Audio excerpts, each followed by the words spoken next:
Thanks for your patience, everybody. So welcome to the How to Run for Local Office workshop, both in person here at the Carnegie Free Library of Swissvale, who we thank very much for their use of their space, and online here as well. So we are going to kind of do some introductions here at first, and we'll introduce ourselves, and then we'll have the panelists introduce themselves very briefly as well, and then we'll get into the meat of things with how to run for local office.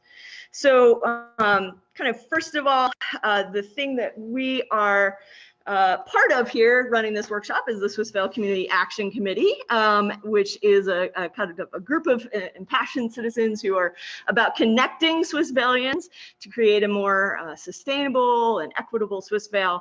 And so we do this workshop as part of that work, especially because this really, I think, relates to equity and making sure that everybody has access to information about how to get involved in their local government. So my name is Miranda, and I've been involved with SCAC for, I'm not quite sure how many years now, quite a few, getting involved with the community garden first, and also just kind of a local government geek as well. So I'll let these folks who are also presenting introduce themselves as well. And if you want to come over here so you're a little visible there. Yeah. All right. Hello, everyone. I'm Barbara Grabowski. I'm a Swissvalian. I've been in Swissvale for over 25 years. I'm not a member of the committee, but I'm a member of the local League of Women Voters. And I'm also, as part of the League and part of Swissvale, also committed to a vibrant local community and making sure citizens can be involved and are informed. And I'm really glad to be part of this today. And I'm Laura Kuster. I live right over there on Schroyer, and I've been here since 2016. I've been involved in helping out with the How to Run project since we started in 2019, and work on the garden tour and some other things as well. And then I'm going to go ahead and mute myself so that we can get our panelists to introduce themselves on another device.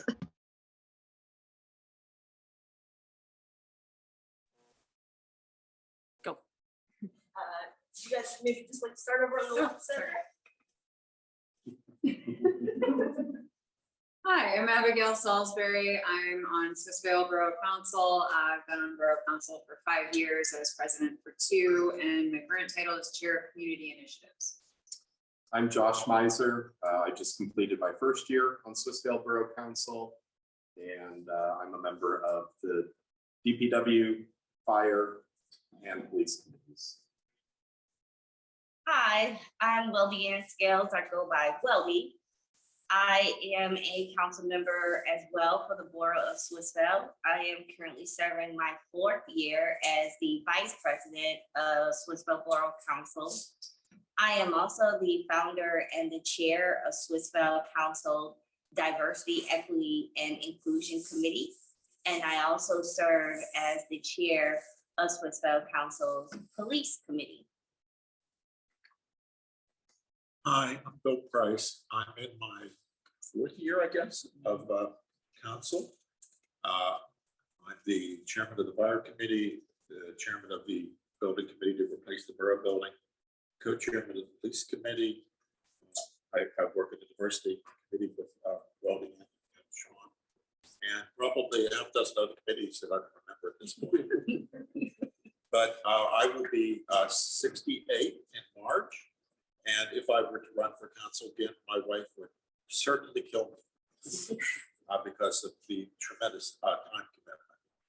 So I'm serving out my 4th year, and then curious to see who's going to run to replace any open seats.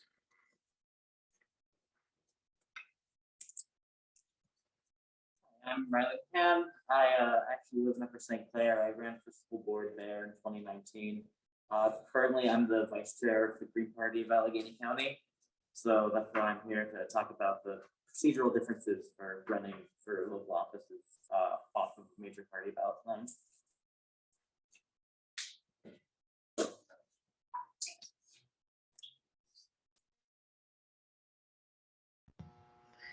Awesome. Thank you all for being here. Just really want to thank these 5 folks for spending part of their Saturday with us and helping us to hopefully inspire folks to run, give folks the information that they need to run for local office, because they're the experts. As much as we try to inform ourselves and be aware, these guys are in it. So they're very much experts in the topic.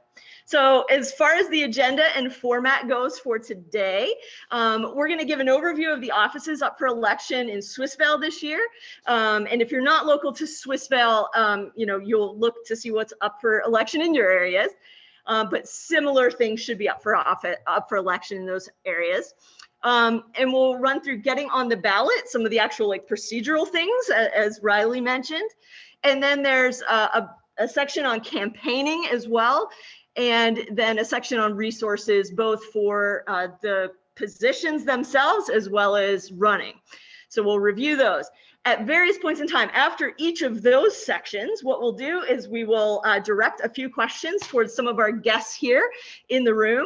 And then at the very end, we'll have time for participant questions. So kind of hold your questions till the end. Folks on Zoom or even on Facebook could even look at those and type in questions as well, so that we can get your questions answered by either these folks or the folks up here that are presenting. Just a little bit more context of kind of what we're looking at as part of this workshop and what we do, what we have put together in our How to Run guide that we have available in the back, but also on our website, is that we're doing a borough focus here. These are positions that are available in boroughs and also school districts, obviously, but that's a kind of a very local position in most cases. We are, in Pennsylvania, we have lots of municipalities, maybe like one of the largest numbers of municipalities of any state. And so our decision making is very distributed across those municipalities. And each municipality really has its own way of governing. This extends to, counties have their own kind of structure and what they're in charge of. Townships have their own structure and what they're in charge of. Cities as well. Now, boroughs, for the most part, what we're talking about in a borough is a weak mayor system. That is, the mayor does not, control things like in a city environment where the mayor might make a budget proposal, for example, or have a regular vote. That's not happening in the borough government system. The borough government system has a very strong council. So the council proposes and makes most of the decisions related to borough government. Slight exceptions can come about when it comes to home rule. So I know we had at least one person from Monroeville interested. Monroeville is home rule, and so they may structure things a little differently, but we go by the borough code in Pennsylvania. So Swissvale is not home rule, so we go by the borough code. The borough code sets up these roles and responsibilities essentially for the mayors and for the councils. And so we've kind of, tailored things in this workshop to that kind of situation. And then, school district wise, obviously, we'll get more into the role of the school district and how things go from there. So we have that borough focus today and that school district focus.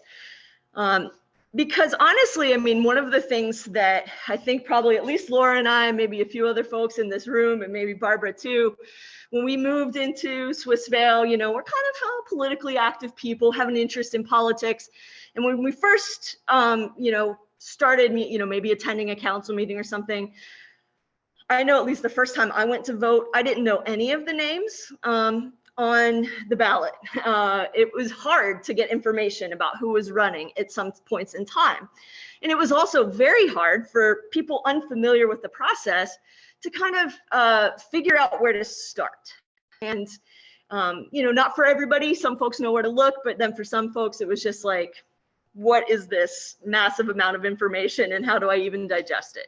So our goal for this workshop is really to kind of, demystify this process for people who were not raised in politics, people who were not, or even people who were, to be honest, to figure this out. And to also say, hey, this is something that's really attainable for folks. Whenever it comes to, the logistics of, what qualifies you to run, or, how many votes you need to run in a borough like the size of Swissvale. It's attainable. It's something that you can do. It's not something to be afraid of. So even though there's a little bit of mystery sometimes around the language that's used in the requirements, really once you get a handle on that, which we hope to help you do today, these are really attainable things that you can do. Spend less than $250 and spend a little bit of time with some footwork, and you can do this. So with that in mind, that's really where we want to go with this workshop today, is helping you and helping the folks, anybody who's interested in running, to demystify that process and get you started. So with that, I'm going to turn it over to Barbara, who's going to review some of the local elected offices up in 2023. I did not. All right, well, we'll find it.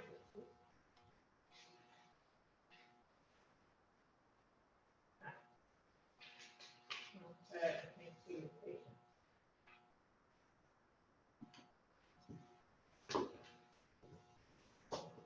All right. Well, as I said, I'm Barbara Grabowski. I've been here since, I think, 1995. And similar to Miranda's experience, I moved here. I was still working. And I knew in general, from going to law school, that there was a borough and a government, and someone was making decisions about picking up the garbage or plowing the streets or just managing things. But I really had very little information. And this was before we really had a vibrant internet. It was especially difficult to get that information. And when election time came around, like Miranda, I went over to vote, and it was like, how do I even find information about people running for office, and wanting to know that I was voting for someone that I could support and would run things the way I wanted them to run things. Finally, one year, someone ran for council. I came home from work, and there was a door hanger from someone running for Swissvale Council saying, I'm person X, here's my background and qualifications and why I'm running. It made a huge difference. Not only did I support that person's position, but I finally had information. So I think I'm really excited to see this level of involvement and interest in getting the word out to citizens about how to vote, and having in the last year or two more candidates than positions. So you truly feel like your vote matters and can make a difference. So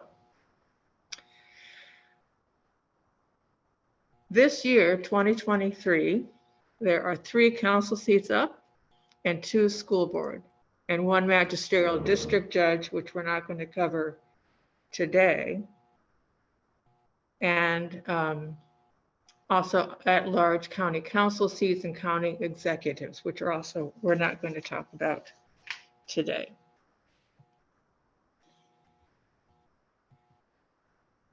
The elections happen on 5-year cycles, and statewide, they're alternating years. So last year, 2022, there were elections for governor, congressional seats. In 2 years' time, in 2024, there'll be another presidential election, another round of congressional seats, and some Senate seats. In alternate years, odd number years, are called municipal elections. So that is going to be state representatives, your mayors, your council members, city council, county council, a whole range of seats, and some judicial positions. So this year, it's borough council, school board, and magisterial district judge. In 2 years' time, there'll be another round of council members, the mayor, tax collector, the inspector of elections, and the judge of elections.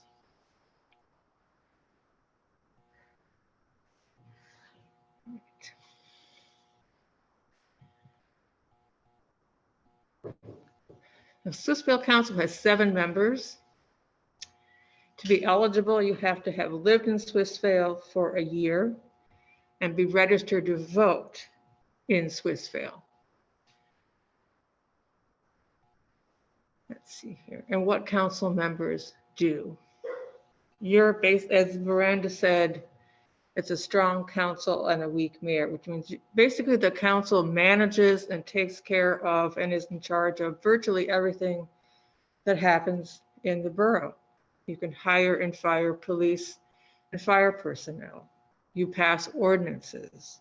You decide the budget and pass the budget. Let's see.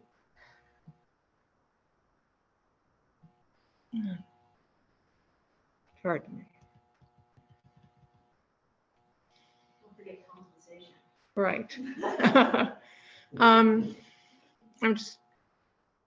You're paid $2,500 a year, and the time commit is going to, sorry, there we go. Let's skip the head. I'll go back.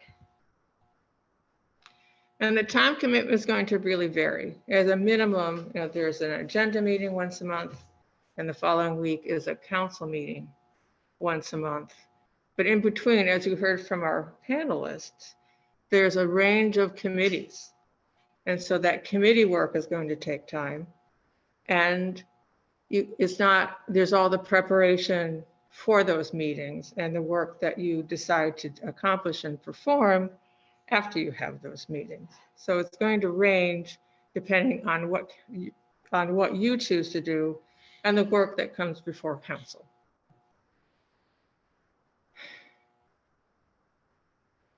In training, there is an optional training for how to be a council member, what it means to work for local government, which is not required but encouraged. And I understand that the borough will pay for council members to attend that training.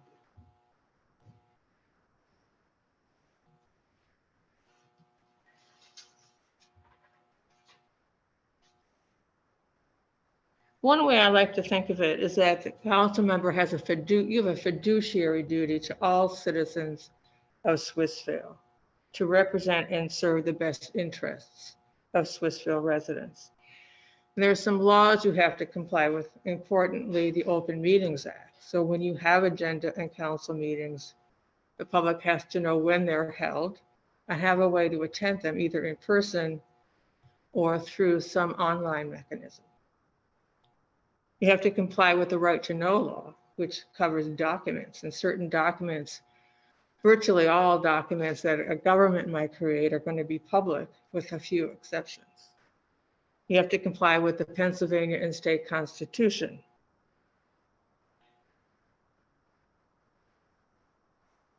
I think some of the issues, let's see, what else did I miss here? Tax rate, and to increase taxes when necessary, manage borough properties.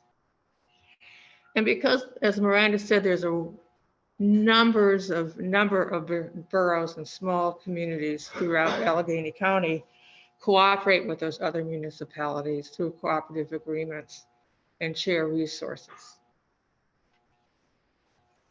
Now that concludes what you do as a council member.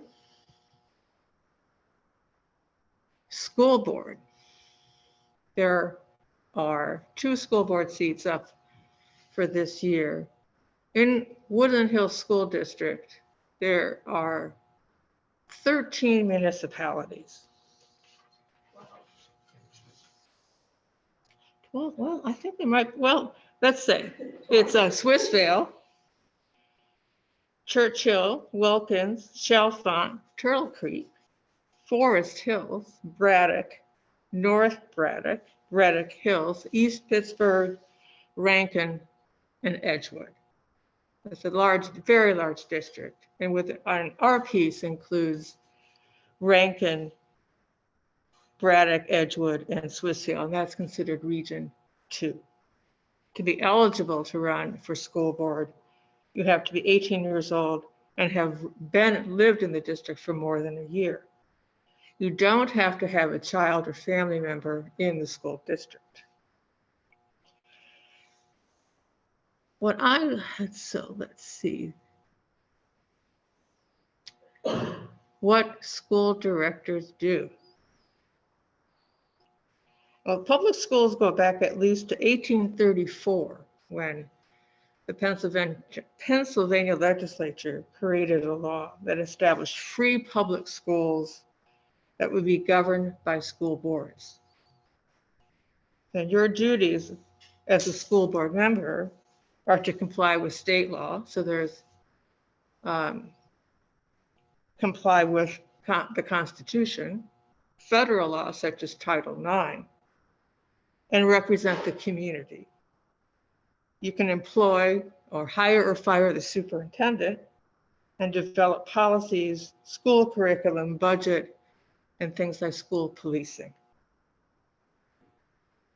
When I did some research on being a school board member, one thing that was emphasized that you have as a board member, you are just that, you are a member of the board in its entirety, and the duty on the board, the school board, is to act collectively, not as an individual, to represent and make sure all the students in the school get a good education.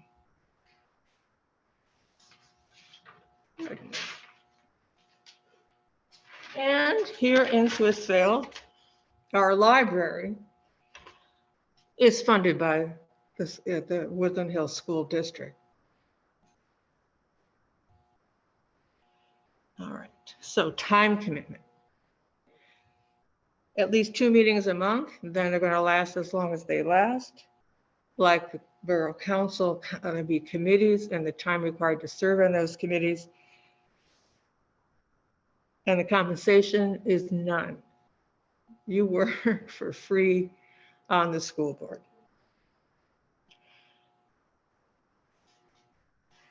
Now, resources for both of these positions. On council, the Swissvale now has a very nice website. And on that website, you can find past meetings, the agendas and videos from those meetings, all the ordinances, a list of all the members, the different committees. So that would be a really great start in terms of resources. For the school board, there's a Pennsylvania School Board Association website, which is very helpful. And the Woodland Hills School District website itself is very helpful. You can go there and see a list of all the different committees that have been established. There's, hold on just a second.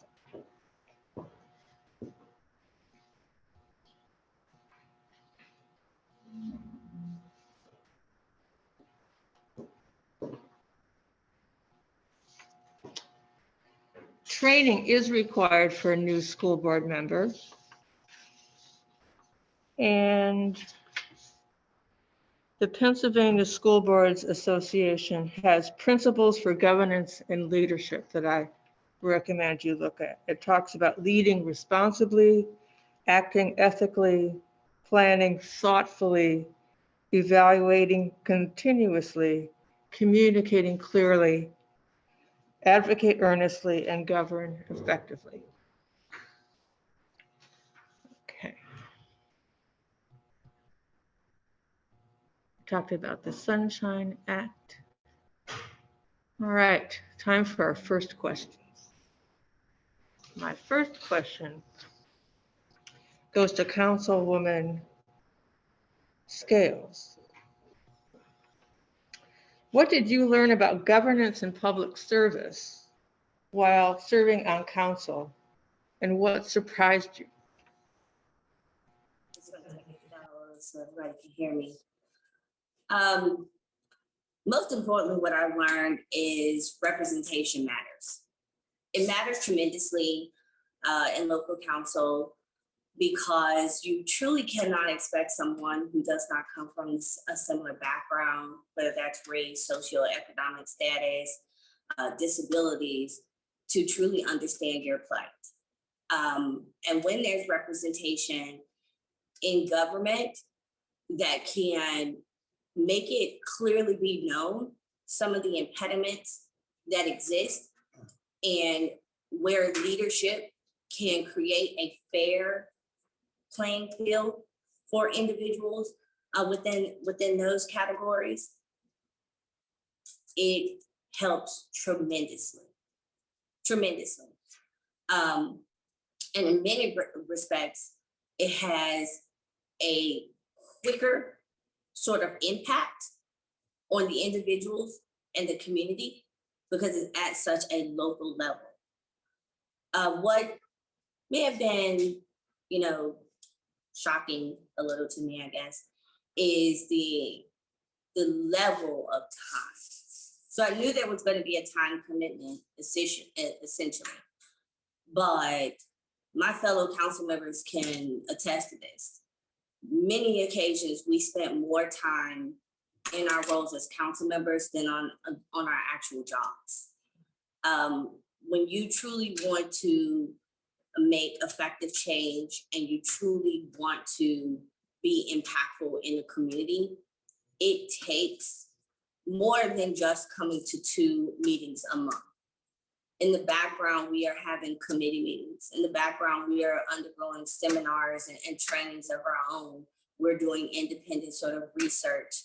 At the same time, we're also making sure that we are making ourselves available to the public so that we can be in constant communication and respond to any sort of concerns or needs that they have.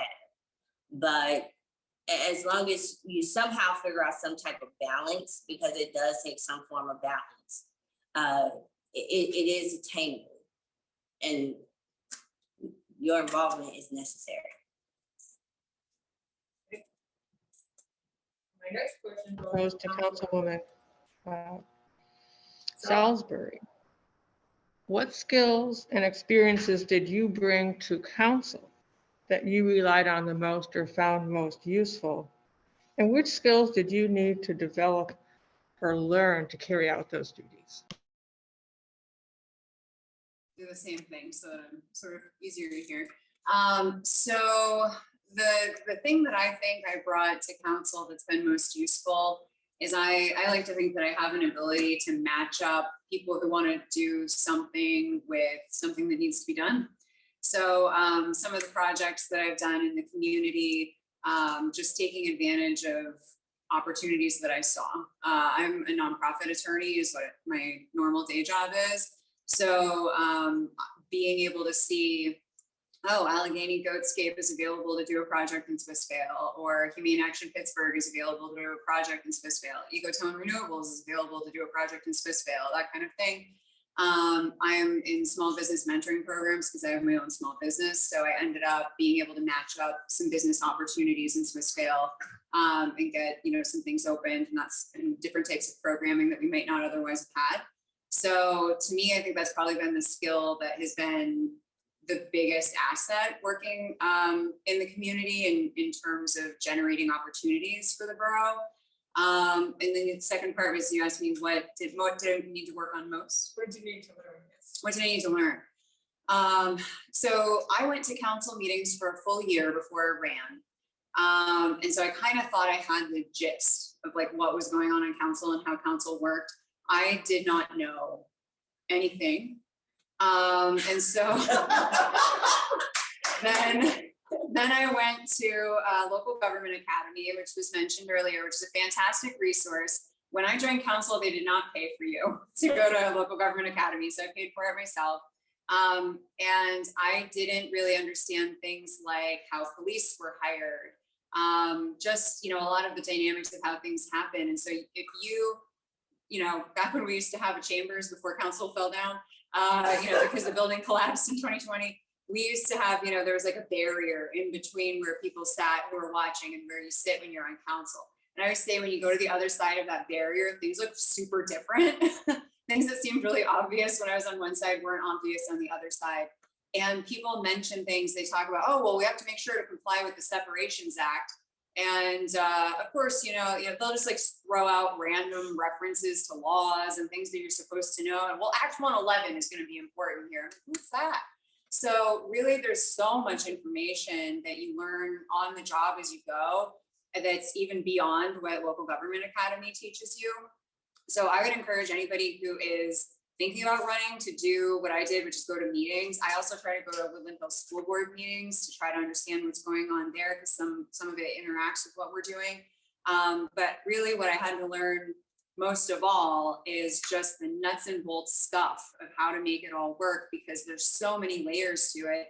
And the people who work in local municipal government, the people who it's their jobs, you know, like we're elected officials, but for the people who it's their jobs, have such a body of knowledge that I have so much respect for. And you can ask them for advice or information, but you also have to keep in mind that they may have their own agenda for what you are going to do with that information. So it may be delivered to you in a certain way. So what I had to learn most is, you know, it sounds like a cop out, but everything. I just really had to learn how everything worked, because it's overwhelming, really, the amount of information that we have to process and make decisions about.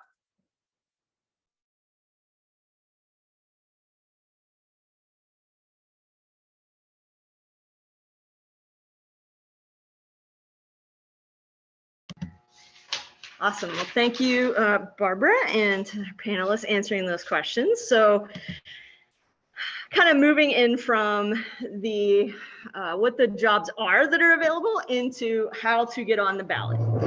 So this is the part that's probably sometimes the most mystifying for folks. So we'll spend a little bit of time here.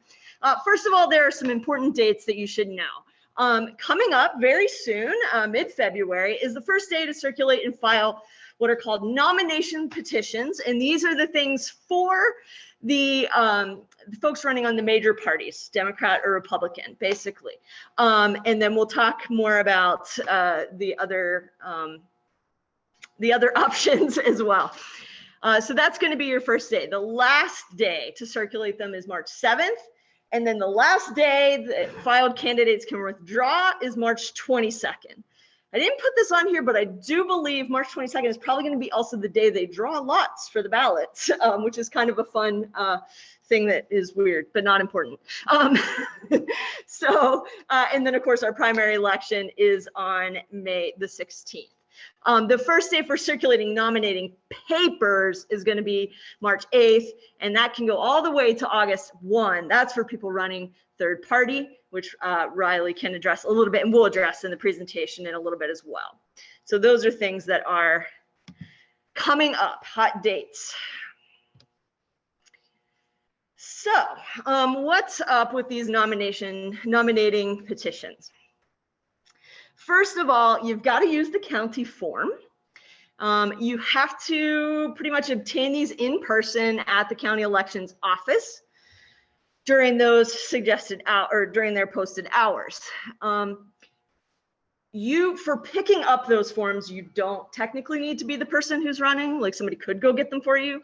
Like for example, I have gone and gotten nominating petitions to distribute as part of some of our events. But you do have to get them in person. You will get a whole packet of stuff, not just the nominating petition. We'll review some of that as well.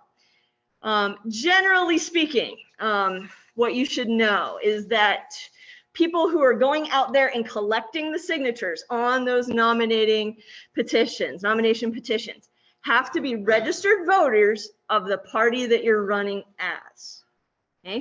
They don't, however, have to be from your district, from your borough, from your municipality. If you have a buddy who's registered Democrat elsewhere, that's fine. They can help circulate your nominating petition so long as you're so long as they're registered and you're running as a Democrat. And for the positions that we're talking about, these borough level and school district level petitions, you have to have at least 10 signatures. That is a very small number. We highly suggest getting more than that. One, because it's an opportunity to first of all, talk to potential voters face to face early on in the process, which is a great opportunity. The other reason is people can challenge your petitions if they see that there's an issue, like, oh, a whole bunch of these people wrote they live in Pittsburgh, which we'll talk about why that's an issue. Or, you know, I think this one person just filled out all of these. It's the same handwriting or something. They can challenge your petition. Probably doesn't happen all that often at our borough levels, but that's one of the other reasons why we suggest getting lots more than 10. And these do have to be notarized before you can file. And we'll go into a little bit more detail now. So as part of that nominating petition, there's going to be a couple of parts. There's going to be a preamble, which is just kind of your basic information of who you are, what you're running for, where you live, things like that. And then there's the place where you get the electors' signatures. These are just signatures of the people who live in your area, who are registered for the party that you're running for. We'll go into more detail for the elector signatures in a second. There's also what's called the affidavit of the circulator. That's the person who has filled out or circulated that petition. They have to attest that they are the one that did it and it was all legal and fine and good. And then there's the candidate yourself. If you weren't especially the one circulating this petition, which, you know, as a local candidate, you may be the only one circulating your own petition, but just in case, there's also another place for the candidate to attest to the fact that, you know, this was all fine and good. And that's what needs to be signed in the presence of the notary. There's also going to be a waiver of expense account reporting in that. If you agree to spend less than $250 received or expended in that campaign, I should say, then you can sign this affidavit. You're not going to have to make campaign finance filings. You can go back, and if you end up spending more, you can still then make those filings, but basically above that amount is when you're going to start having to declare, you know, where you've gotten your money from and all of that. Highly suggest for a local office, just don't spend more than $250. Makes it simple. The state ethics financial disclosure form will also be included in your packet. And this is basically for anybody who's involved in anything, basically in municipal government, state government, federal government, has to fill out one of these papers. The weird thing about this is you do have to file that both with the county as a copy, but your original has to go to the place where you're running.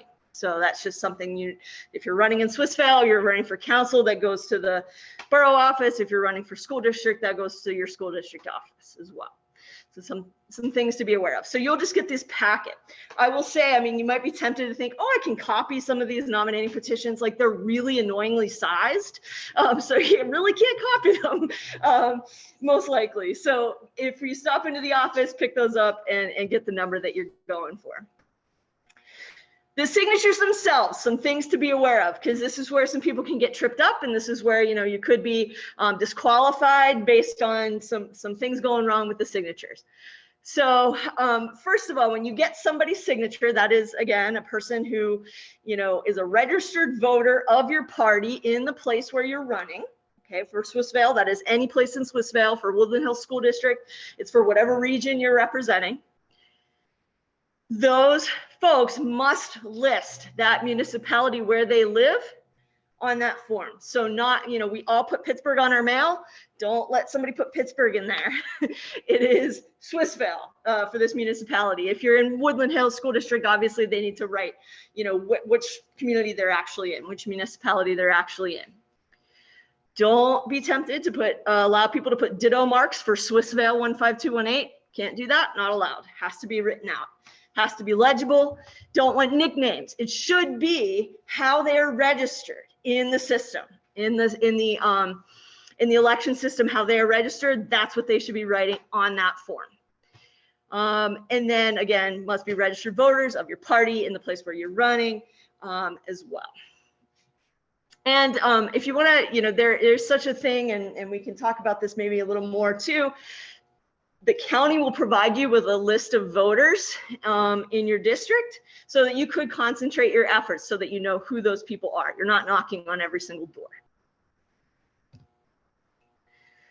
Some different things with third-party candidates. This is anybody other than Republicans and Democrats. You're filing papers instead of petitions. You have a long time to collect those, but you also will likely need more signatures. And a registered voter of any party may sign when it comes to independent candidates, third-party candidates, which is an interesting difference. But you have to collect signatures equal to 2% of the largest vote cast for any candidate elected in from the same district area. So, for example, if Joe Blow won with 1,000 votes, we could sub in, I believe Abigail won with like 1,091 votes in her last election. So if that was the highest vote total in the last election for that position, the third party candidate needs to get 2%, or in this case, about 20 signatures. Although it cannot be less than the total amount of signatures needed by a major party candidate. So if, for example, only 100 people showed up to vote in Swissvale, that third party candidate's still going to need 10 signatures, just like everybody else. There is such a thing as cross-filing for school district candidates. So, you know, as somebody running for council, you cannot cross-file between Democrat. You can't run as both a Democrat and a Republican. You can't really even like change your party affiliation between like primary and general. It's a whole thing. But as a school district director candidate, you may. However, just to note, when circulating and filing that petition for that party, you're going to need, first of all, you're going to need 20 signatures total, 10, at least 10 from one party, 10 from the other. And the person circulating that petition for the party that you are not, so say if you're a Democrat, you've collected your Democrat signatures. If you want to cross-file, you need a Republican in that place to be, or a Republican registered voter to be taking around your petition. So you're filing basically two sets of petitions under the same rules. You can't file for yourself as both parties. Yeah, and you can, just like I said, collect signatures from voters of any municipality within our region, within whatever region you're running in. All right, so for our guests, have a couple of questions. First one is to Riley, since Riley has run as and also been helping with other campaigns that are third party. So for Riley, I'd like you to, can you tell us about collecting signatures as or for a third party candidate? What is most challenging, or do you have any tips? Sure. So the easiest thing is, of course, that anyone can find, as that's been mentioned already. I find there are very few people who are going to say no to having more options on the ballot. So usually you can just say, hey, I'm running third party or I'm running independent. So minor parties in Pennsylvania don't get state funded primaries, so you just go straight to the general election. So you're just saying, hey, sign, I'll be on the ballot in November if I get enough signatures. I will say primary day though is a good day to keep in mind, because that is a very good place to collect signatures, is outside your polling place. You have to, I believe, stand, what is it, like 15 feet away from the door to do that. But it's still a good place to do it, because you know everybody you know that's coming in and out is going to be a registered voter in that area. I believe the petition said March 8th this year is the day that you can start to collect your signatures for filing. That's not going to be the same day from year to year though. It's based on when primary day is. It's something like the 10th Wednesday before the primary, or something super convoluted like that. The rules to receive a nomination for a party are different depending on which party you're trying to be nominated for. They each can set their own internal rules for that. And maybe the biggest thing here is that Pennsylvania actually recognizes 3 different tiers, so to speak, of political parties. There's the major parties, which are the Democrats and the Republicans. There's the minor parties, which is defined as like, it's that same 2% rule as getting the amount of signatures that you need, but it's for, if you get 2% of whatever the last winner of a statewide election got on the ballot line of a party, then that party is a minor party. I don't know if I explained that in a way that makes sense, but right now the Libertarian Party, I think, is the only party that meets that threshold.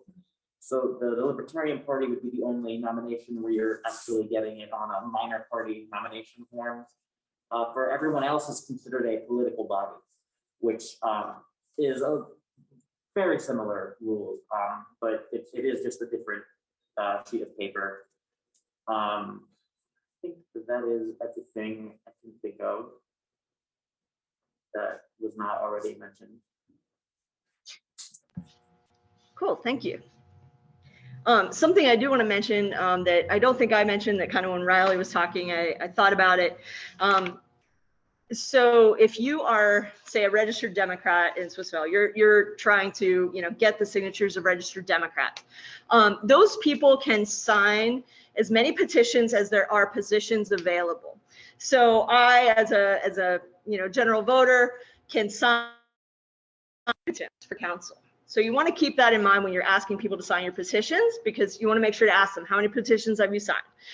But when it comes to third party, if you've already signed that many, that's fine. You can still sign the third party nominating paper. So just a note for that. One other thing I actually remember in regards to cross filing for school board races. As far as I know, there aren't any rules prohibiting you from cross filing with more than just Democratic and Republican parties. But that's only if you win those nominations, because Pennsylvania has what's called sore loser laws. So if you run in a primary and lose the nomination, you can't run in the general election on a different ticket. So if you won the primary, I believe you could still cross file again with minor parties for those positions. But if you lost the primary, you can't do that because of the sore loser laws. Thanks. Good distinction. Our next question is for Weldianne Scales. So the question is, how did you go about collecting signatures, and what sort of questions did you get from Swissvalians while doing that?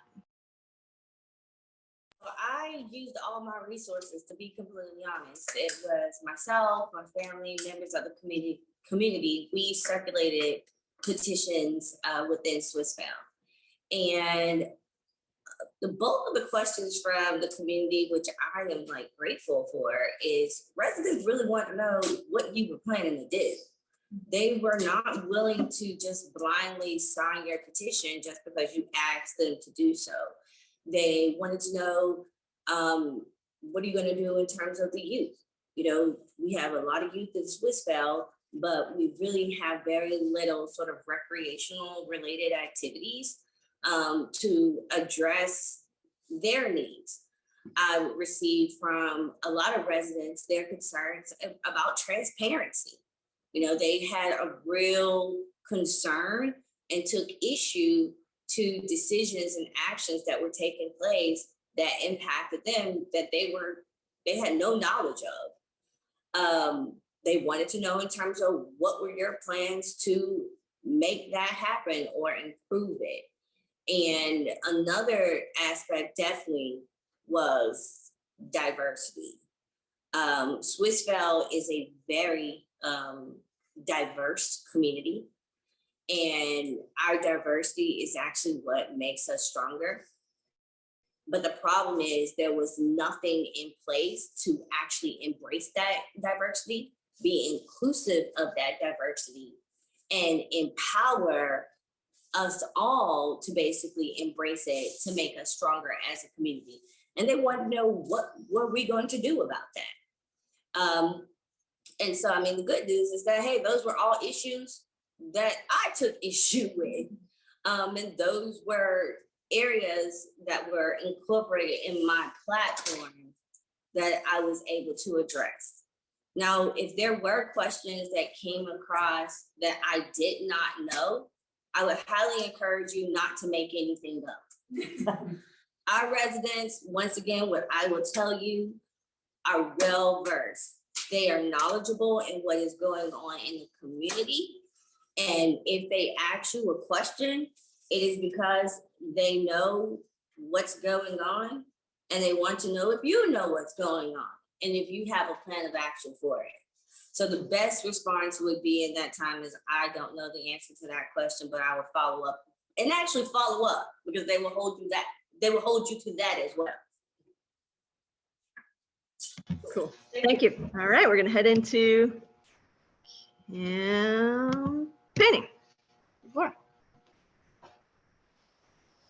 Cool. So we're going to switch gears again here. So the previous section was all stuff that you just have to do it. If you don't do it, your candidacy isn't real. But this section, campaigning, comes with a lot more flexibility. It's a lot more about like embracing your strengths and kind of figuring out what your skills are that you can bring to this. And everybody's going to do it differently, and that's totally fine. That is not fine when it comes to nomination petitions, but here's where you can bring a little more of your personality in and make some decisions for whatever works for you. Another thing to just emphasize here is that whenever you start like searching for this stuff online and start talking to people, campaigning at this level is a lot different than campaigning even at the county level, at the state rep level, at any level above this. And the time commitment and budget is a lot different. So a lot of the things that apply at those levels don't really apply here. And you can just kind of keep that in mind as you're making decisions, and don't overextend yourself if it's not going to be worth your time. It's worth it to kind of take a moment before you even decide to run to think like, how much time do I want to spend even on the campaigning part if I have that time in my life to commit to it.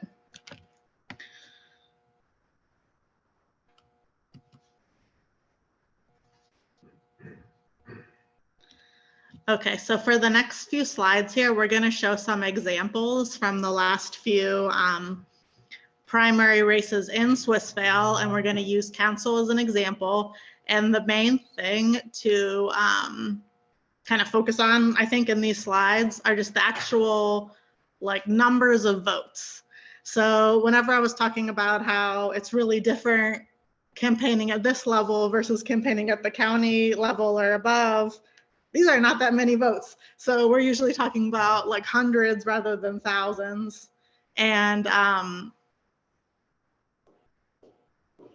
you can see that the number that you like win by is usually the margins aren't that big. So I'm gonna kind of click through here a little bit slowly so you can see them. And then the other thing is that since it is 4 positions and then 3 positions, the numbers are going to be different depending on how many are up in that year. So here's a 3-position year in 2019. And this year, if I recall correctly, none of the incumbents were running. So these were all new candidates. Yeah.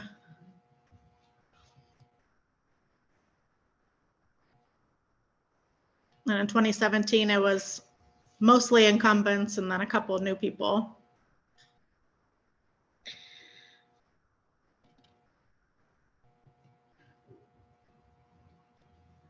And then here, just to throw it out too, this is an example of the school board election. So this is the 2021 and 2019 primaries, just to get an idea of how many votes the candidates got in those races. And the other thing to notice here is that the school board district, like Region 2, is larger than the council district because it's not just Swissvale, but it's still just 20 precincts. So it's not huge.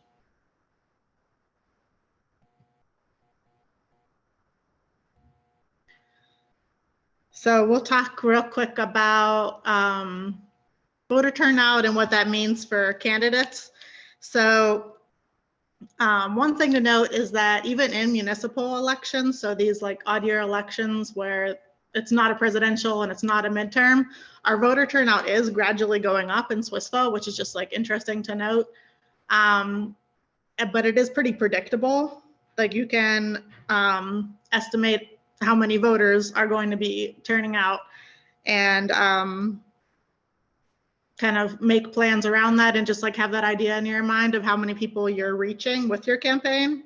And the same would be true of wherever else you're running. These numbers are all very publicly available. So in Allegheny County, all of these numbers are available on the county website, I think going back to 2007 for all of the races down to the precinct level.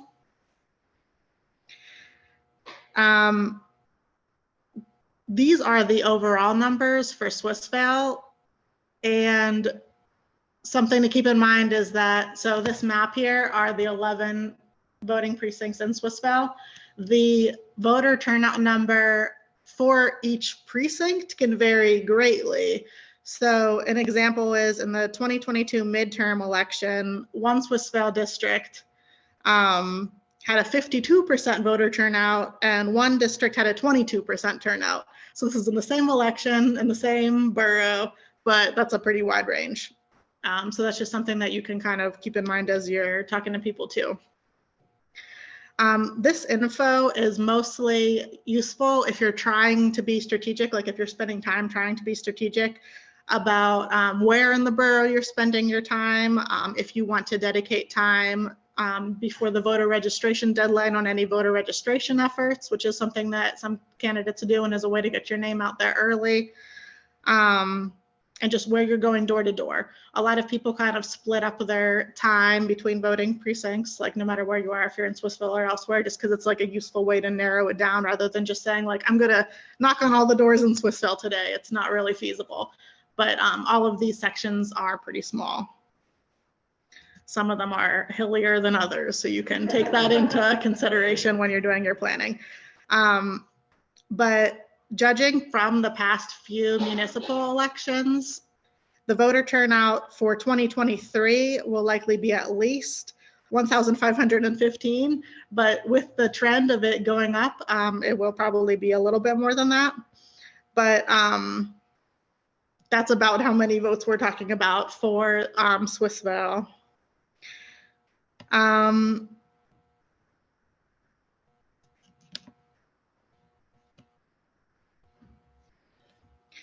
For campaigning, at this level, the main thing is kind of like knowing yourself and what you want to focus on.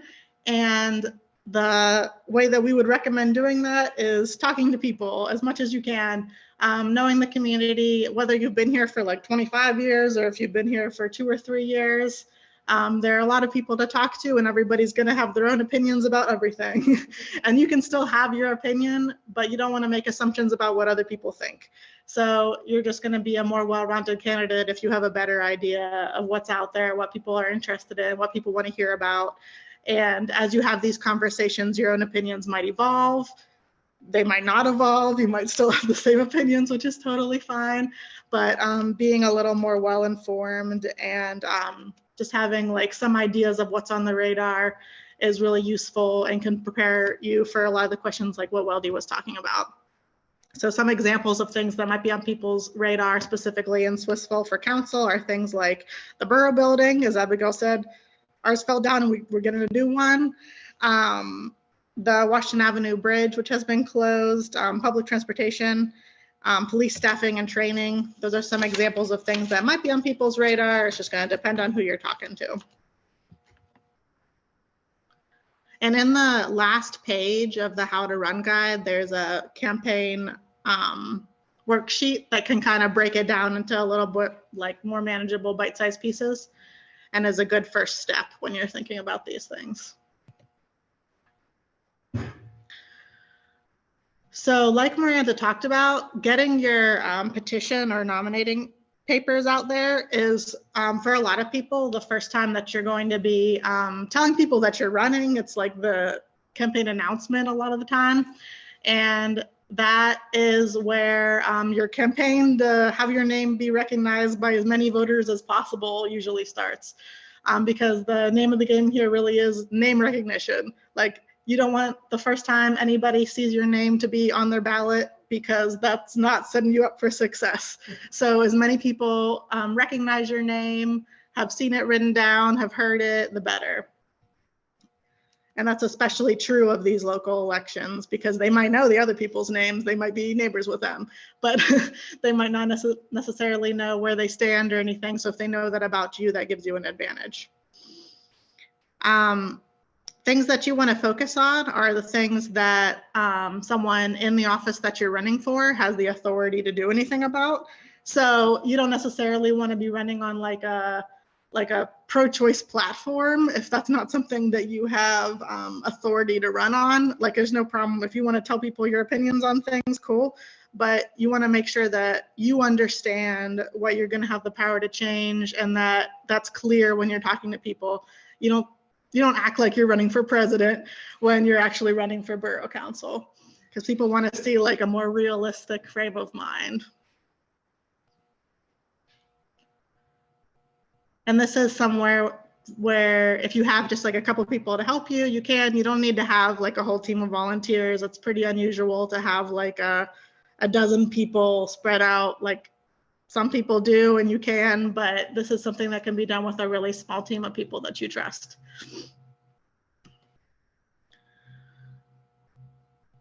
Some other kind of tools in the toolbox here are printed materials. So things like signs and door hangers, and even just some people like print out letters.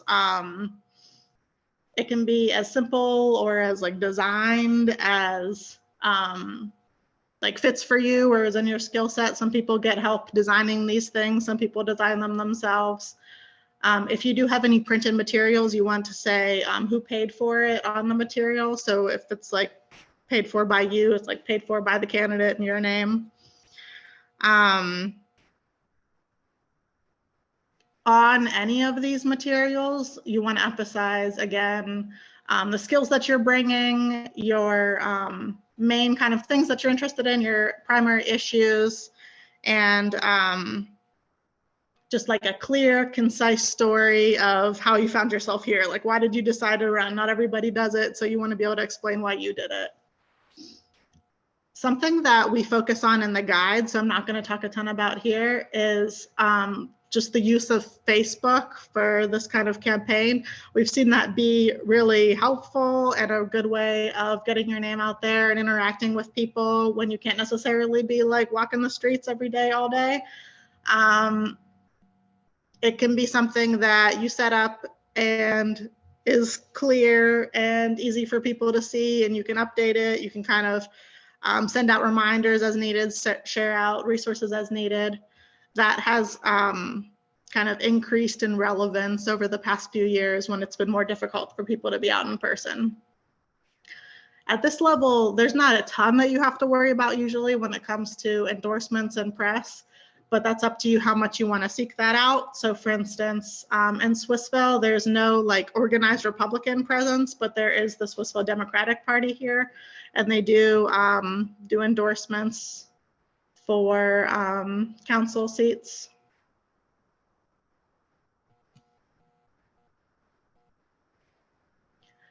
Something else to keep in mind is that even at this level of school board and council, some people do run as coalitions. They run together. An example of that would be like if a bunch of incumbents are running, they all kind of are like-minded and respect each other. They can pull resources and run as a team. So that might mean you have signs together.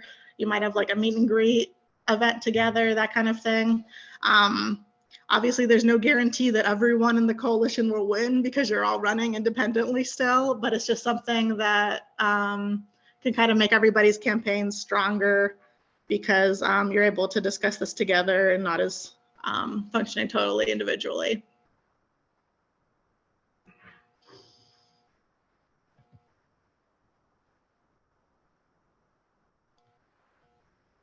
So election day for the primary and for the general election is your chance to kind of make sure your name is super fresh in everyone's mind. This is why you'll see a lot of like the candidates or their team outside of polling places. I think Riley mentioned how there's like a limit to how many feet you have to be out. It's 10 or 15 feet.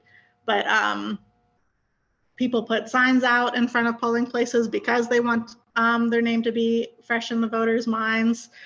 And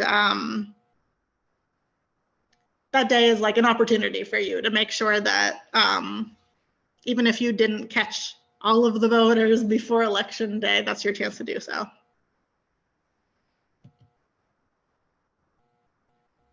Two quick points. Sorry? I make 2 quick points. Okay. So I'm also a poll worker. And I can tell you that last year, now it was an election for congressional seats and governor and other important races, but we had a huge turnout relative to prior elections. A big turnout, which is really, really satisfying to see. But importantly, a lot of new voters and a lot of young voters. We had a lot of voters who showed in with their freshly minted registration card. Mine is crumbled and folded. I can't even read the number on it.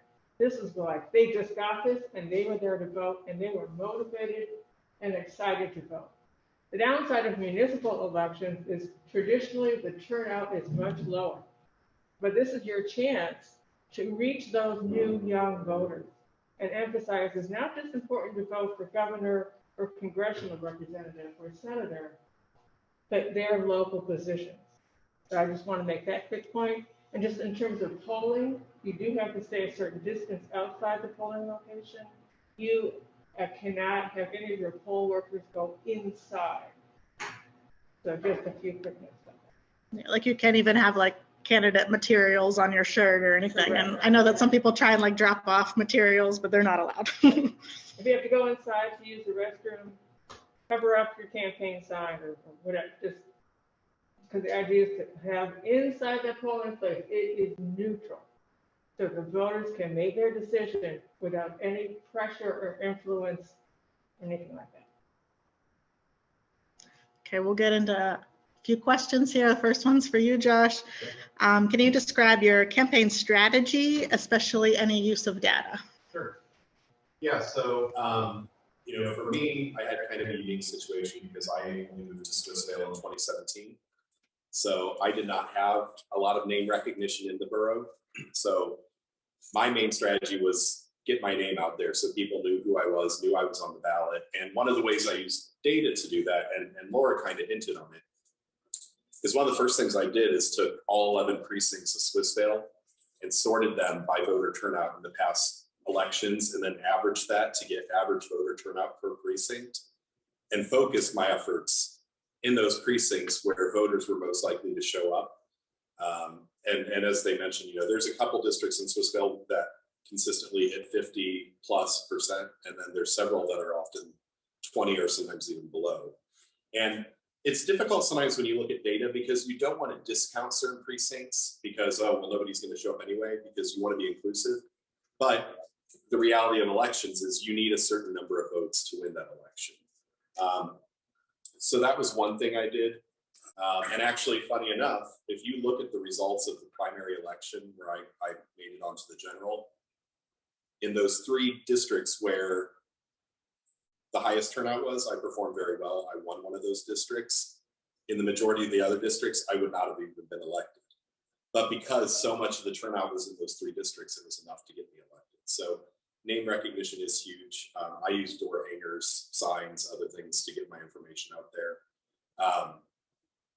The other thing that's also available is, as was hinted to, there are voter lists available, but those voter lists basically just give you a name and an address. There are other there's a voter list from the Secretary of State that you can pay if you want to use part of your $250. You can pay to get it, and it will show when they last voted, because that is also very beneficial, because even though someone's registered to vote doesn't mean they're likely to show up for a municipal election or whatnot. So sometimes it's good to have that additional information to know. But as always, as much as I love data, also remember we're dealing with real people, and it's important to not let data drive all of your decisions. It's important also to try to get out and get known in the entire community as well. Thank you.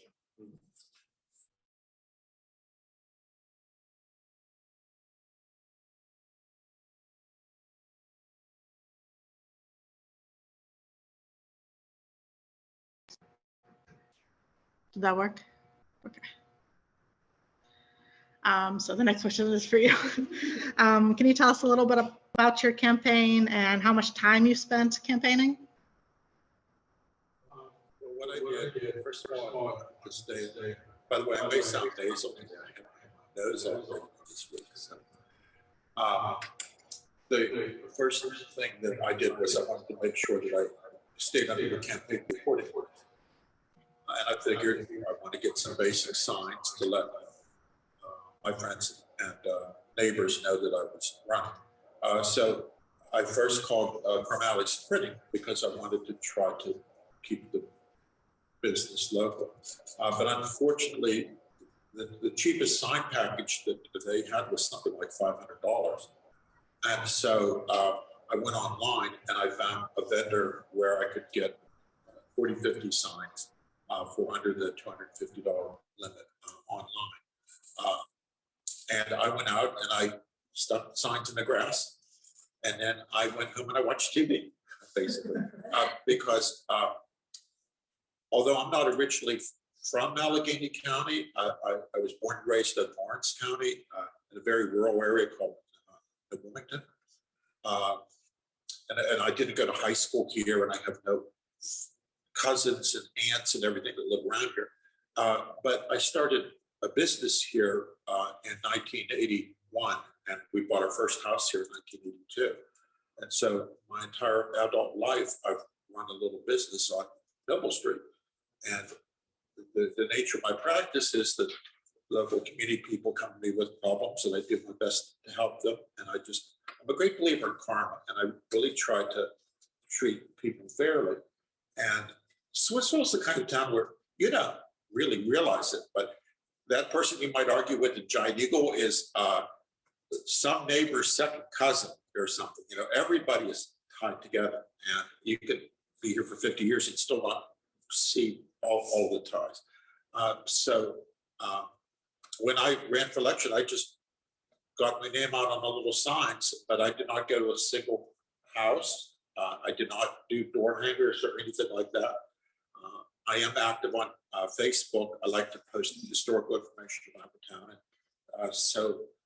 I think there's only 2 people in this room I don't know.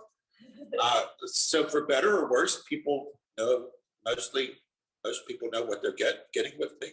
And the year that I ran in 2019, there were 6 people running, and I had the second highest number of votes, and it's all name recognition, really.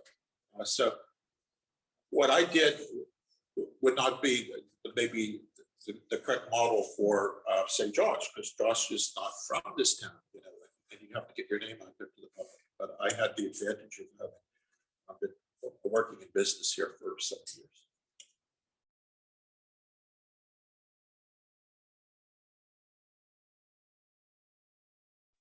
When you run for a council, you have your own private agenda of things that you want to change, things that you want to work on. And one of my innocent hopes when I first ran for council was to get a dog park in Swissvale. Within 2 months of getting on council, the 3rd floor of our building collapses, and then we get thrown into an international once in 100 years pandemic, and then now we've got the Washington Street Bridge closed. And what you think you're going to do on council has no real relation to what you will be doing on council, because events will take over your term. And it's really quite remarkable, the different things that we've been faced with on council that no other council in history of Swissvale ever had to be faced with. So that's big. The next question is for you, Riley. For your campaign, did you do everything by yourself, or did you have people that helped you? So I did have the people in Allegheny County help me figure out what I needed to do to file to get on the ballot, and they helped me collect signatures. But for my actual campaign itself, I would say it was not good because I was 18 years old.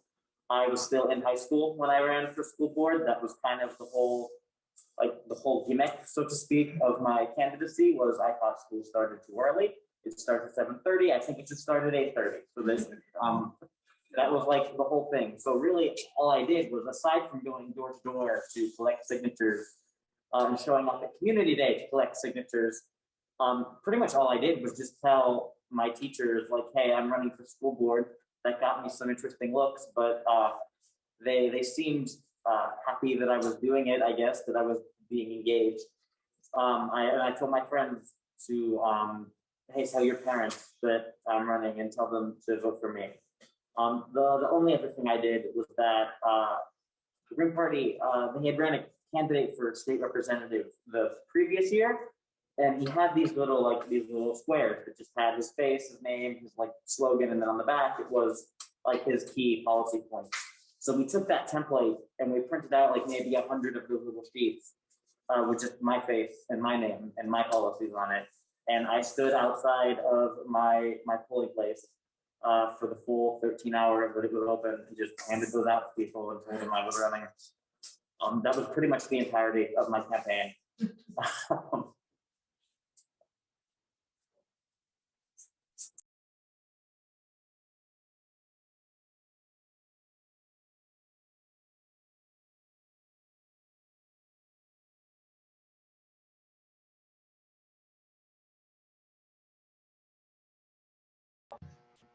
Okay. Well, thank you all for your patience and listening. We have one last section, and it's actually pretty brief, called resources. I think all our past speakers, Miranda and Laura, have covered a lot of these. And in the very back of your guide that is handed out today, there's a list of resources that you can see.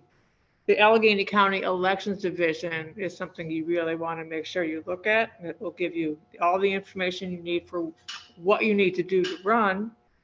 And you can get all sorts of past data about how much turnout there was in each precinct and the results for races going back as well as most recently. The Pennsylvania Department of State has general information about running for office. The Pennsylvania Association of Boroughs has a little pamphlet called Responsibility of Council Members and Mayors. That's very helpful. Running for school board under the Pennsylvania School Boards Association. They also have information on how to get the required school director training and a host of other resources. Third party or independent candidate nominations. There's a page on the Pennsylvania Department of State for third parties and independent parties. Chatham College, or is it university now? Chatham started out as a women's college. It's now has a Pennsylvania Center for Women in Politics, which is either, I think, just completed a program on running for office here in Pittsburgh, and they're doing it, I think, also in Philadelphia. That's a great resource for you to be aware of. As I said, the website for the Woodland Hills School District and the website for the Borough of Swissvale and its codes and ordinances. Oh, and questions? Let's see. One moment.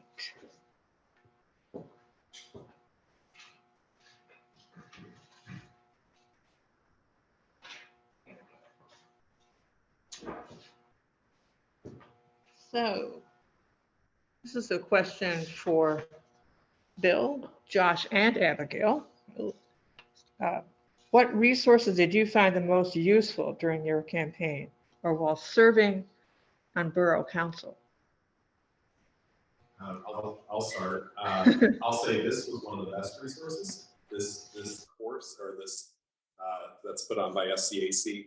It was one of my first introductions to how to get into all this, and so I'm thankful for SCAC and the work they do.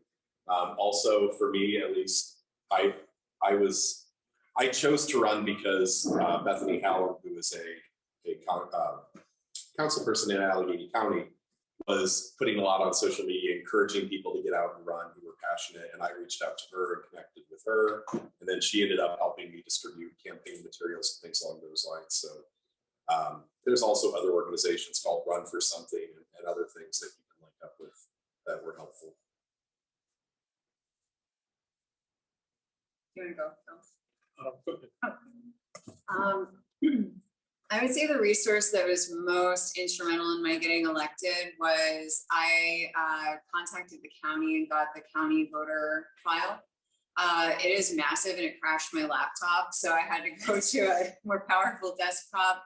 But if you have a computer that's able to handle it, you can then distill down to the Swissvale list. As Josh was saying, sometimes you have to pay for these lists, so there's expensive softwares when you get up to higher levels of office and so forth. But I just cut that down to the Swissvale list, and they have basically the entirety of decades of who's voted and whatever.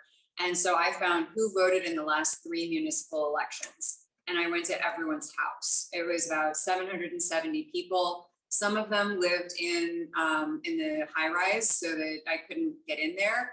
And one of the things about that file is it has their phone numbers. So my mom called everybody who lived there and said, please vote for my little girl. She's running for council. I was like 30, 35, but you know, please vote for my little girl. She's running for council. And they said, sure, honey, that sounds great. But really just genuinely that information is what I built my campaign on.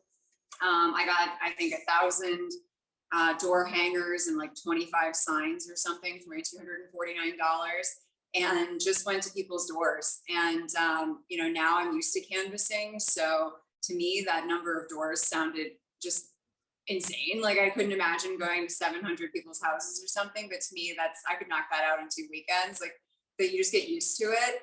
And a lot of people just do lit drops. They just stop and like put a door hanger or stuff something in your screen door and they don't stop and talk to anybody. So I would very much encourage you to actually canvass people, actually knock on the door, actually talk to them, actually ask for their vote, because otherwise, you know, if you just throw a piece of paper at them, it's most likely just going in the trash. But that was my #1 resource for getting elected. How about while serving on council? Oh, #1 resource while serving on council. I got to hand it to Local Government Academy. That's a great course. As I mentioned before, I didn't put a lot of resources into actually running. I mainly ran on my past work history in Swissvale. But once I got on council, the greatest resource for me is my fellow council people, because we were basically all new. You know, we brought in a whole new wave. Abigail had only served for 1 term before us, and everyone else was new. And it's an amazingly talented group of 7 people. And although we come from different backgrounds, these are all really good people that want the best for the community. And I've learned so much from listening to other people's perspectives. And one thing about local government, and the public misses this, you know, we tend to demonize the politicians in Washington, and for good reason.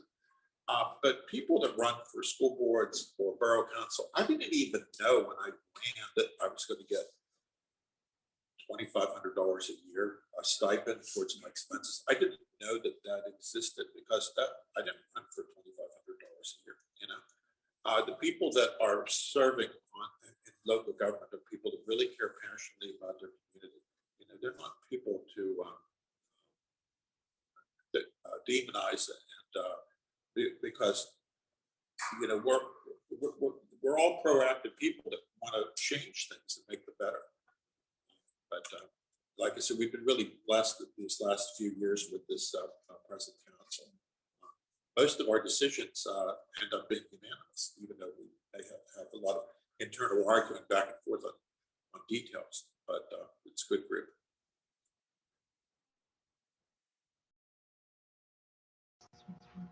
Great, thank you. Those are all the questions I had. Wonderful. So I think I can take over then. So the last piece of that then is, thank you all, is questions from participants. And that could be folks in the room, or it may be folks on Zoom or Facebook. And Holland, I'm going to ask if you can kind of monitor. If you are on Zoom, would appreciate if you can type in there. And if not, if you can raise your hand and we'll try to get you some other way. But typing's easiest for us on technology right now. Same for Facebook, if anybody on Facebook has questions. And then if not, well, in addition, folks in the room, what questions do you have, either of us or of our panelists? We can start with in the room. Does anybody here have questions? I do. So when you were talking about running for school board and getting signatures for the petition, I understand getting signatures from certain political parties. Yes. Based on what you're affiliated with, but then running for school board, getting them within your area. Mm-hmm. But then I still need to be aware of who's Democrat and Republican as well. Correct. Unless you're well, you need to be aware of it no matter if you're cross-filing or not. So if you're running if you want to run as purely Democrat, for example, and you yourself are a registered Democrat, a registered Democrat in your area, in your district, whether it's Region 2 or whatever, needs to be signing that paper. If you're cross-filing, if you yourself are a registered Democrat, you need somebody else who's a Republican to then get signatures from the Republicans who are registered to vote in that region. So yes, you still have to be aware, even when you're cross-filing, because those petitions are two different petitions. You're not circulating one that's for both parties. You're circulating a Dem party and a Republican party petition. Does that make sense? Yeah, thank you. That's something that most of the time, like the candidate's not necessarily aware of the person they're asking's party affiliation. Like they'll ask the person to confirm. Yeah, and if you have the county voting list, you might already know, like maybe you've already like decided who you're surveying that day and you already know, but otherwise, yes, you should ask. Other questions? Can I offer something up of my own volition? Yeah. Okay. One thing I would say is just be really careful with your paperwork. I've seen a lot of people running for local office in the area not make it onto the ballot because they made a simple mistake. So one would be if you put the wrong profession. So maybe somebody's a stay-at-home mom and they used to be a lawyer, for instance, and they write lawyer as their occupation, but they haven't worked in that for many years. I've seen people get struck from the ballot. There's a case in Pennsylvania about that. If you wait until the last day to get your documents notarized and take them in, if there's something wrong with it, I have a friend in another municipality who was trying to run for school board who waited until like an hour before it was due on the last day, took it downtown. There was something defective with the notary because they will inspect it when you go to file it. There was something defective with the notarization and they just didn't have enough time to get it fixed. And, you know, I said, there's a million lawyers' offices downtown. You can find somebody with a paralegal who's a notary. And she just said, well, I wasn't able to fix it. So I just didn't get to run. The other thing that was mentioned is filing your financial disclosure paperwork with the borough office as well as downtown. I saw somebody didn't make it on the ballot because they only filed it downtown. They didn't know that they had to take it to the borough office. So a lot of times these things might seem picky or they might just seem like whatever, it's just some form that I have to fill out. But I have seen people have big, you know, they got all excited that they were running, told everybody they were running, worked really hard, got stuff set up, and bought campaign materials and then didn't make it onto the ballot just for little tiny mistakes. So my advice would be if you want, I'll look at your stuff, but you know, have somebody else who's done it before look at it. There are also tutorials that you can find online that literally go through line by line how to fill out the form. Definitely do those. I did that Ready to Run program at Chatham and they taught you how to do that, but don't miss being able to run because you made a simple mistake. Forms come with like separate instruction pages as well, which I could imagine are often misplaced. So keeping track of all that. And even if you would ignore a similar looking page, if it came with your like car insurance, just like keeping it all together and actually looking through it seems really important. I was so overwhelmed with financial disclosure the first time. I have to tell you, that's when it really hit me how bad my student loan situation was. Because I had to fight, you know, you have to put the percent on each loan and, you know, the balance that you owe. I don't think you even know how the balance out, but you have to put the percentage rate of every loan that you have. And it was rough times, guys. Yeah, I will say too, like I will echo what Laura said, the first time we were kind of doing this and we were like, well, we need to be experts in this. We need to go get these petitions, see what they're like, and came out with this packet. And we were like, oh, it's even worse than we thought. Good. So yes, all to that point, yes, read through it and, you know, follow the advice of someone who's done it before. Come to, you know, if you want any, like I said, we have not done it, but we've looked through them and tried to become experts in it. But these guys also are very well versed in it. A lot of these forms too have all sorts of ambiguities. Annual form that we have to fill out every year once we're serving, it's more of an ethics form.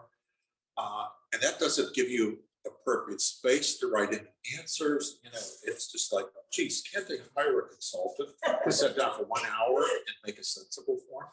But you have to read and reread and reread again these forms before you even fill them out because you'll make mistakes otherwise. And hence why we're hopefully pulling together folks and resources that will help you to do that. So any other questions from folks in the room? Miranda, I have one other thing, but if there's questions, we can take those. Yeah, no, I'm happy to have you guys just kind of reflect on other kind of lessons learned. And then if folks do have questions, if we see any pop up online or anything, we'll jump. Been spoken about before is the time commitment. I think if there was one thing that I was not prepared for was the time commitment. Once I got on council, there's a line from the musical Hamilton that says, "Winning is easy, governing is harder." And it's very true.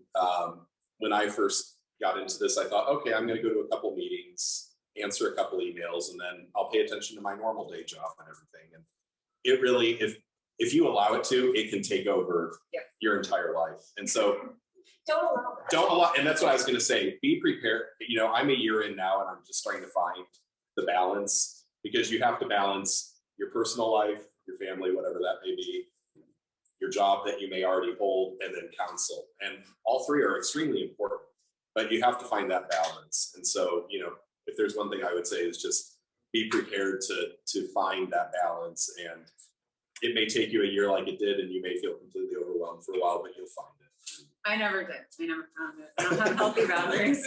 And part of that is our present council has been taking on responsibilities and trying to do things in a way that no prior council ever did. You know, we're delving into things like council people personally interviewing every police officer that applies, personally interviewing every firefighter that applies, doing employee evaluations of our employees, which was never done before. But just a whole myriad of things that we're doing that we've created committees for, where those committees didn't exist before. So that's the price of, not that we're doing things right, but that's the price of trying to do things right, you know, is that immense time commitment. Weldianne just, I'm on the DEI committee with Weldianne. She spent innumerable hours working on an ordinance, an anti-discrimination ordinance for Swissvale that we just passed. Countless hours. Because trying to do it right. And as it relates to the number of signatures, if you don't learn anything else about the signatures, aim for 3 times the minimum. So that way, if there are certain mistakes, certain sort of issues associated with the signatures, you have more than what the minimum is to get on the ballot.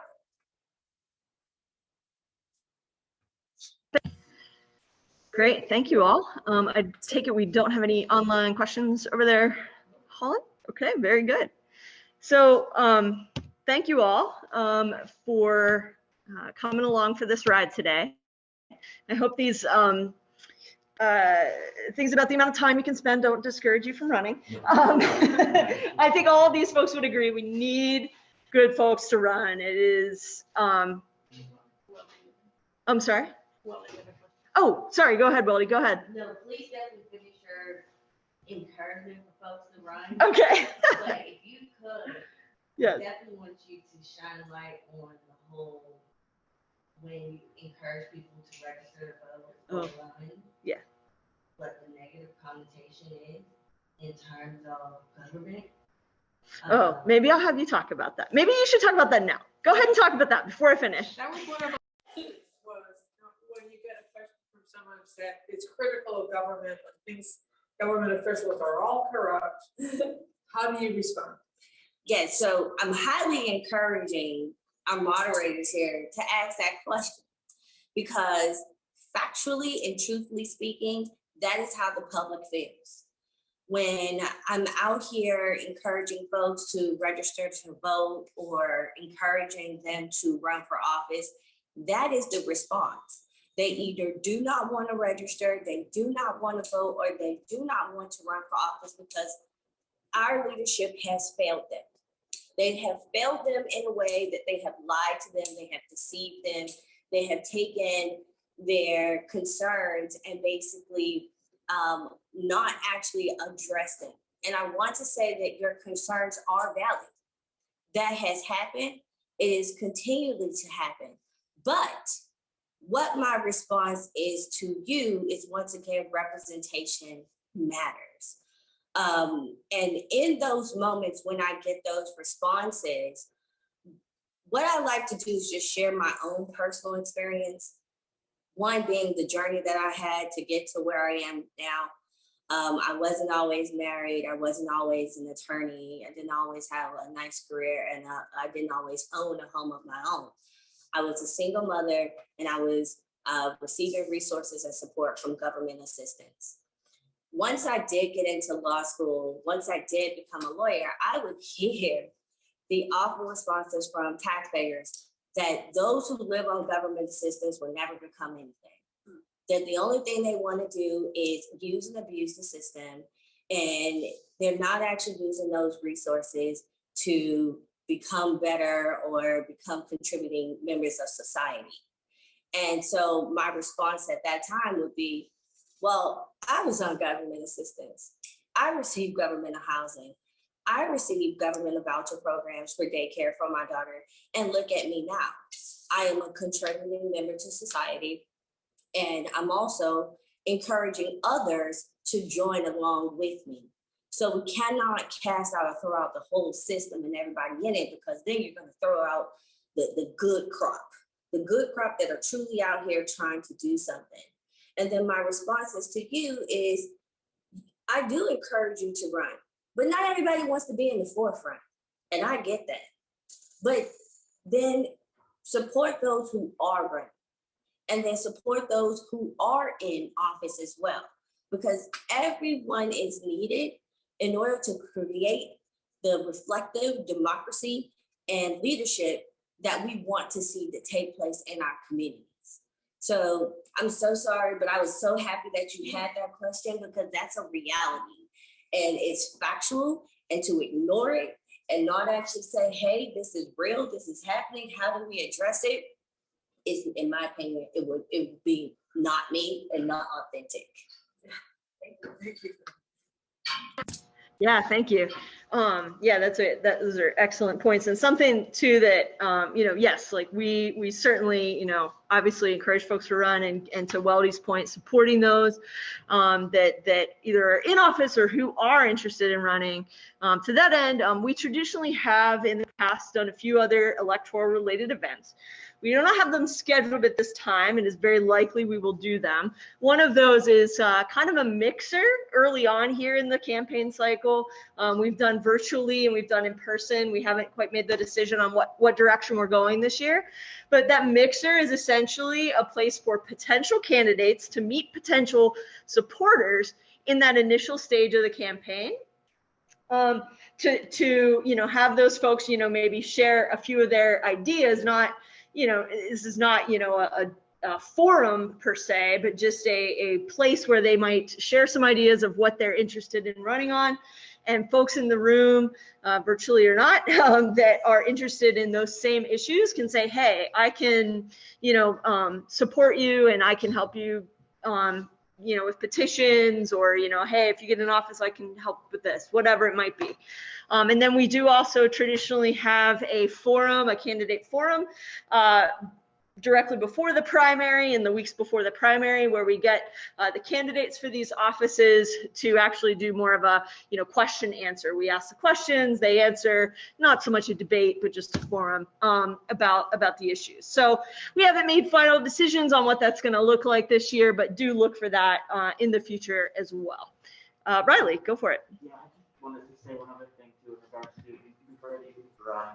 something that a lot of people that I know that have run for positions have felt is like a sort of imposter syndrome almost, that like they, I feel like government positions are one of those things that a lot of people view that as something, oh, that's something that other people have to do. That's not something that I could do because it's too hard, or I'm not qualified, or whatever. And the thing I will say is that there are a lot of people, and especially like the higher level of governments, like the leaders that have salespeople, who don't think about that. So if you are doubting yourself and you are looking inward and making sure, trying to picture, like, am I the right person for this moment?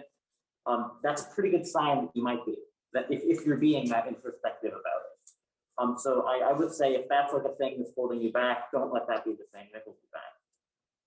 Because if anything, it's a sign that you're probably better cut out for it than most of the people that decide to run this.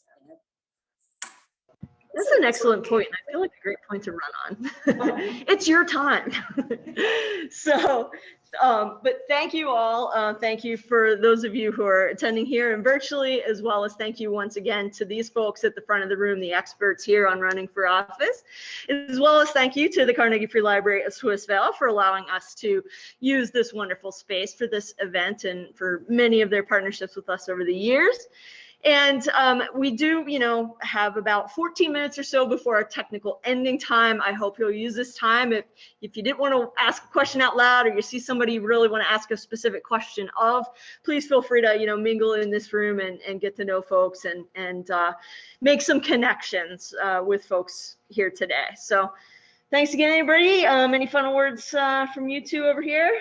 No, thanks for coming, and we'll still be available. Like if you think of questions after, you all got an email from us, so feel free to email us back. Yeah, and don't forget how to run guide, as well as any other resources we come up with, are on swissvale.org/how-to-run. There are some paper copies of that guide in the back as well. Thanks, folks.